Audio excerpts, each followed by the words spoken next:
گلیانہ سے محمد داؤد بٹ کی رپورٹ کے مطابق انتظامیہ کی میڈیا رپورٹ پر گلیانہ چوک میں ناجائز تجاوزات کے خلاف ایکشن لیا۔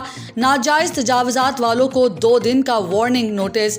واٹر فلٹر پلانٹ کے سامنے ریڑھی بانوں کا قبضہ، مسافروں کو واٹر فلٹر تک پہنچنے میں مشکلات کا سامنا۔ چوک کے چاروں اطراف ریڑھی بانوں کا قبضہ، جس کی وجہ سے آئے روز ٹریفک کا جام ہونا معمول بن گیا ہے۔ دکانداروں نے اپنے دروازے کے سامنے روڈ پر ریڑھیاں لگوا رکھی ہیں، جن سے منتھلی وصول کر رہے ہیں۔ Secretary union council Galiana Tanveer Chaudhry نے ضلع انتظامیہ کے حکم پر کارروائی کرتے ہوئے تجاوزات مافیا کو نوٹس دیا ہے۔ گلیانہ میڈیا عوامی مسائل کو احکام بالا تک پہنچانے میں اہم کردار ادا کر رہا ہے۔